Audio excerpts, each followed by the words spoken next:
Well, today we got some pretty hefty notes of what's going to be changing in the game over the next few months, and I've actually known about these for a small amount of time, but haven't been able to say anything until we at least see one of the admins post this. But let's go over it because there's a lot to unravel and talk about with all these changes. First one being we're beginning a new main chapter challenge mode, and this is one we can play either in solo or with party. And this game really does need something that's not really a competitive style, a PvE or P's versus E, I guess I should say, in the fact that we should now be able to play with some friends. We recently just had some changes like this in Archero 2. I was a little hesitant at first, but it actually turned out to be a lot of fun, so I think that's going to be the same case with Capybara Go. We'll also be getting a new PvP mode, which is going to be the World of Martial Arts, and this is something I really need to have some reworks done to my build because switching back to the Sky Splitter with Raphael is having me losing left and right inside the arena. It looks like this is going to be a tournament style one. Nothing I really know about this just besides seeing these words on it, but still something added that's going to be new and hopefully it turns out to be good. Now the all new SS equipment, this might be something that's a little concerning to people, but this is something that actually is really needed to the game. But this will be made by taking our original S gear and then combine it with some materials, and voila, you have yourself an SS, which will only need to be crafted once. Big reason why we need this is we really need balancing for all of our weapons. I think we got 10 of them out there right now, and I think really people are only using about 3 or 4 of them mainly. And could they just go and rebalance the regular S grades instead of making a new rarity on it? Well, that's where you get kind of in a dicey situation of people like me have invested in a certain piece of gear. So if you go and nerf that and make something better, then that comes to be a little bit of a I spent money on this and you just ruined it. So a way to get around this without upsetting the whole community is going and just throwing some resources on this, tweaking this, and making everything more on the same playing field. Originally, I think the plan was to kind of get some of the balancing of the weapons based by our adventurers, but you see how Gagarin started out, and obviously we have Wukong, which actually is kind of working, but that really doesn't seem to be the fix for going and making the weapons how they should be. So the fact that a Shadowlance or even a Bishop Staff might now be useful, this is actually something that I'm looking forward to for both just playing the game and even for making content around. We'll also be getting new Pinnacle talents, which will give comprehensive skills or upgrades to the roguelike skills, something like that. You can read it on the screen. But I completely forgot about my talents. I went and got this upgraded so fast to try to hit that new world that I forgot I even had them. It's kind of a beginner type thing, so seeing this stuff coming back and some tweaks to it is something that actually does interest me. But all this stuff will actually be divided into 2 updates in July, so probably one will be a hard App Store one, the other one will probably be a hotfix in-game. But there is a couple other things that are going to be coming too. The PvP damage will now be reduced from 25% to 10%, meaning that the battles will last longer, giving everybody more of a fair chance, so if you're not getting that first hit in, you can now actually survive a little longer and maybe have a chance based by your build.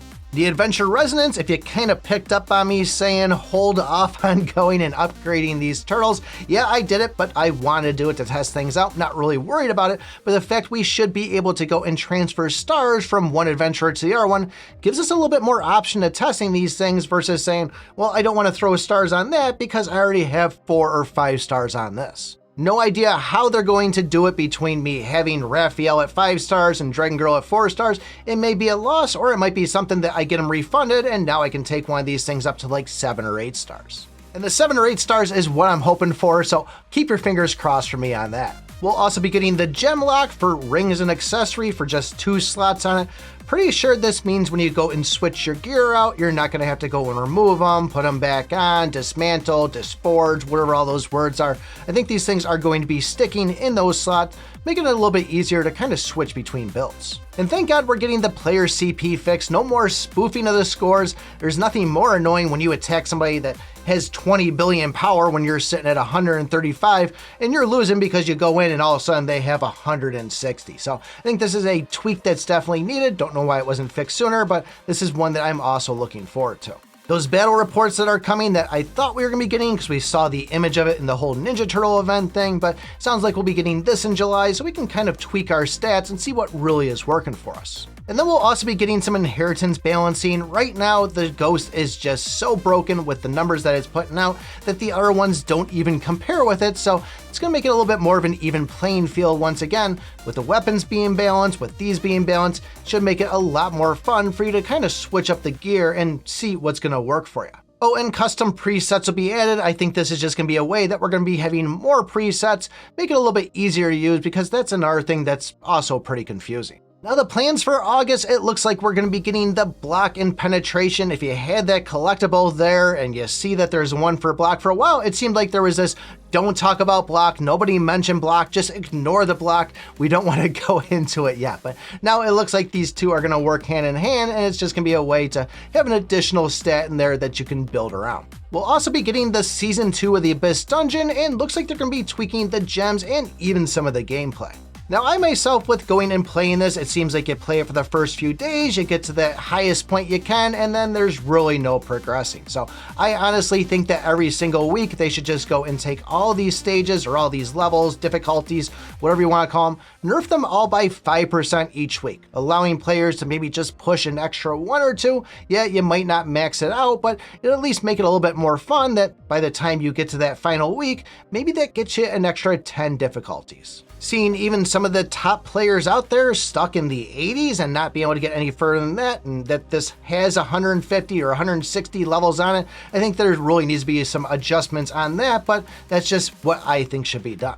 But they go on just to say that gameplay will be restructured, and it's likely that it's going to be a team-based mode, meaning that now you can go with your friends or find that one person to carry you through it. And even the gems are going to be going through optimizations and adjustments. Still no idea what's going to happen to those S1 gems, if they're just going to disappear from your inventory or if they're going to get turned into some blessing dust. But as always, nothing is set in stone on these. This is what's being planned. Things can change, dates can change on it. And clearly, as we said in the other video, the second phase of Ninja Turtles is supposed to hopefully land in September, with the addition of the other 2 turtles along with the 2 that we already have. But I would say be excited for this. This is actually going to be a big improvement for it. I know a lot of people look at this and go and they say, oh man, I'm not going to like this. But I think honestly, once they implement this stuff, we'll be seeing some changes in a lot of our favors. But speaking of that, Raphael, I took to 5 stars. If you want to know how well it does and my thoughts on it, take a look at this video right here.